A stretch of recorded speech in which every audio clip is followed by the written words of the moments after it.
Assalamualaikum warahmatullahi wabarakatuh. Perkenalkan, saya Melly Wulandari dari jurusan Ekonomi Pembangunan angkatan 2019. Saya dari kelas P Perencanaan Pembangunan Kampus Indralaya. Saya akan menjawab pertanyaan pertama dari UTS Perencanaan Pembangunan kelas B Indralaya. Pertanyaan yang pertama yakni jelaskan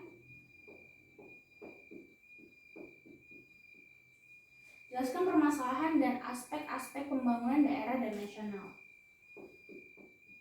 Permasalahan dan aspek-aspek pembangunan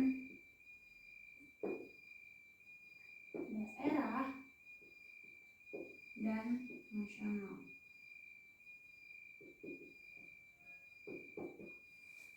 Sekarang saya akan menjelaskan tentang permasalahan dari pembangunan daerah dan nasional. Pada dasarnya, permasalahan yang dihadapi oleh pembangunan daerah dan nasional itu adalah sama, yakni ada 3. Yang pertama, ini untuk permasalahan ya. Untuk permasalahan yang dihadapi oleh pemerintah daerah dan nasional ada 3. Yang pertama itu adalah permasalahan kemiskinan.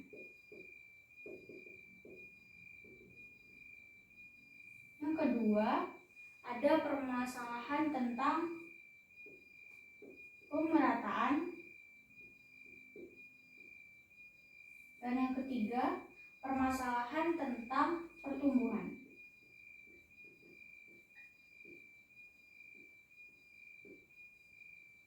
Permasalahan tentang kemiskinan ini jika didefinisikan secara sederhana, maka kemiskinan absolut diartikan sebagai sejumlah penduduk dari suatu wilayah yang tidak dapat hidup di atas garis kemiskinan yang telah ditetapkan berdasarkan suatu kategori tertentu.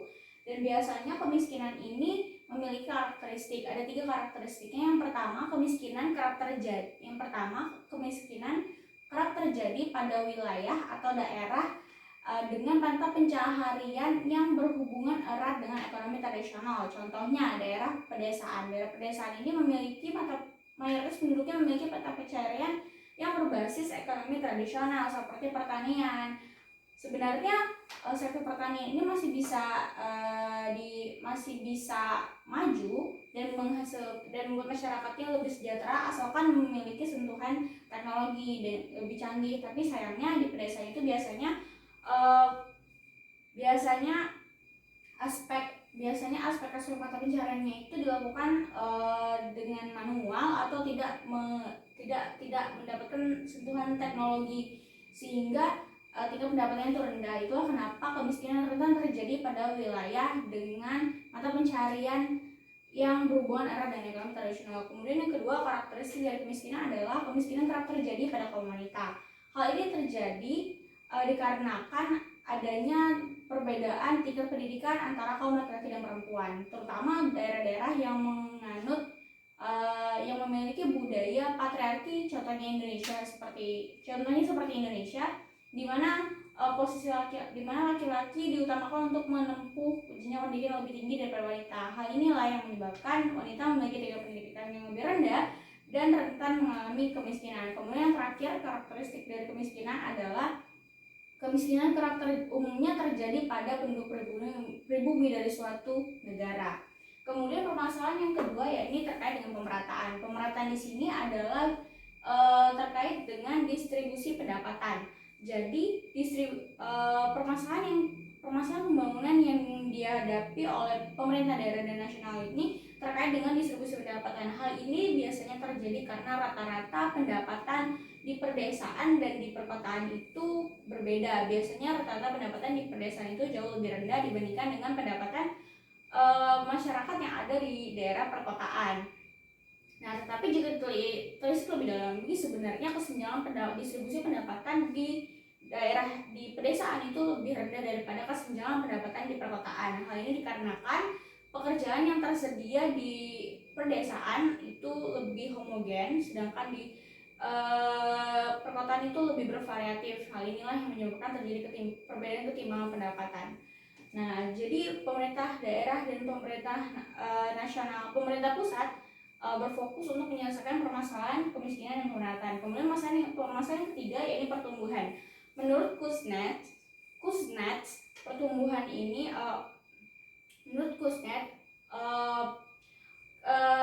perkembangan kesenjangan pada suatu negara atau wilayah pada suatu negara cukup tinggi atau sangat tinggi pada negara yang berada pada tahap awal pembangunan. Nah, kemudian pembahasan yang kedua yaitu mengenai aspek-aspek pembangunan daerah dan pembangunan nasional.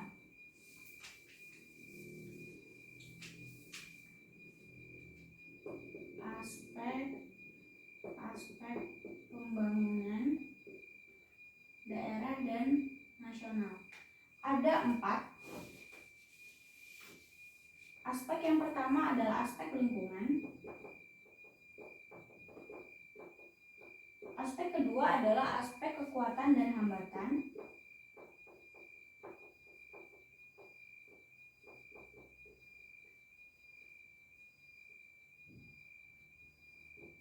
Kemudian aspek ketiga adalah aspek lembaga perencana pembangunan.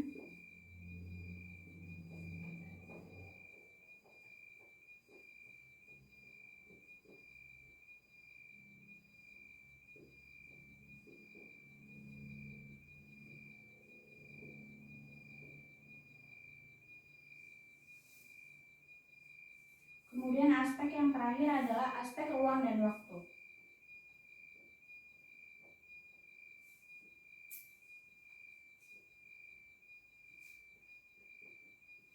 Nah, aspek yang pertama yang akan kita bahas adalah aspek lingkungan.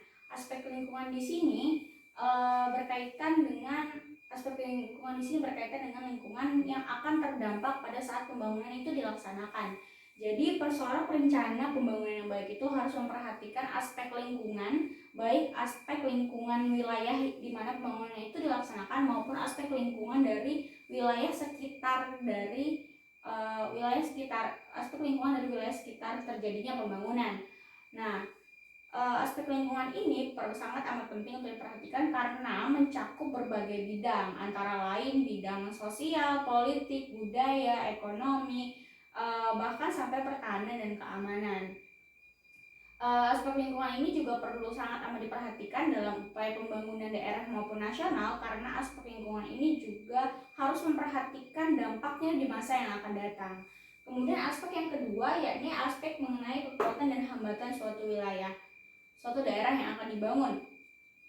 Jadi seorang perencana yang baik perlu menggali informasi yang banyak tentang aspek-aspek apa saja yang dapat menjadi kekuatan suatu daerah dalam melakukan pembangunan sehingga dapat mendorong pembangunan itu berjalan dengan lancar.